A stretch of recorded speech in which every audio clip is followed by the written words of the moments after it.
শ্রীকৃষ্ণের মৃত্যুর পর তার ১৬,১০৮টি স্ত্রীর কি হয়েছিল, কোথায় গিয়েছিলেন তারা? মহাভারত যুদ্ধের পর কৌরব বংশের ১০০ পুত্রের মৃত্যুর শোকে গান্ধারী শ্রীকৃষ্ণকে অভিশাপ দিয়েছিলেন তারও চোখের সামনে তার বংশের বিনাশ হবে। এই অভিশাপে ৩৬ বছর পর যদুবংশীরা হঠাৎ নিজেরা নিজেদের মধ্যে যুদ্ধ করে এবং মুষল যুদ্ধে একে অপরের বিনাশ করে।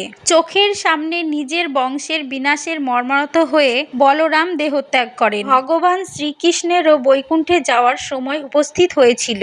সেই কারণে প্রভাস ক্ষেত্রে একটি বৃক্ষের নিচে গিয়ে তিনি বিশ্রাম করছিলেন। এমন সময় জরা নামক এক শিকারী হরিণের চোখ ভেবে ভুল করে শ্রীকৃষ্ণের পায়ে তীর মেরে দেয়। এরপর শ্রীকৃষ্ণের নশ্বর দেহ পঞ্চতত্ত্বে বিলীন হয়ে যায়। শ্রীকৃষ্ণের দেহত্যাগের পর শ্রীকৃষ্ণের আদেশ মতো অর্জুন দ্বারকার সমস্ত স্ত্রী, বৃদ্ধ ও বালকদের নিয়ে হস্তিনাপুরের উদ্দেশ্যে রওনা দেন। বলা হয় এদের মধ্যে অনেকেই গর্ভবতী ছিলেন।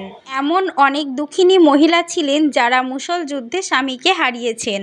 অর্জুন এদের কাউকেই বলরাম ও শ্রীকৃষ্ণের দেহত্যাগের সংবাদ দেননি। দ্বারকা নগরী থেকে বেরিয়ে যাওয়ার পরই প্রবল জলোচ্ছ্বাসে সমগ্র দ্বারকা নগরী সমুদ্রের নিচে তলিয়ে যায়। এই সময়টি ছিল দ্বাপর যুগের সমাপ্তি ও কলিযুগের সূচনা। ইতিমধ্যে অর্জুন ও শ্রীকৃষ্ণের স্ত্রীরা কিছু ডাকাত দলের কবলে পড়ে।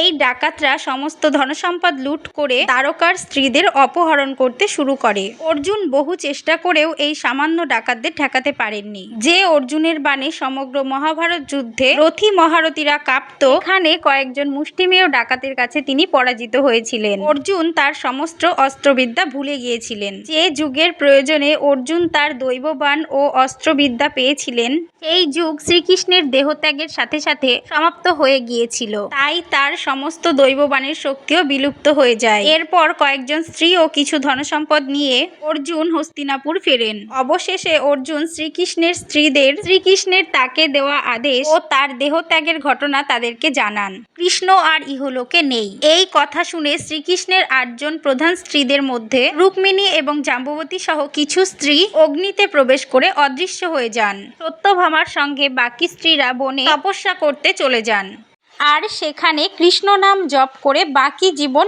অতিবাহিত করার সিদ্ধান্ত নেন। হরে কৃষ্ণ।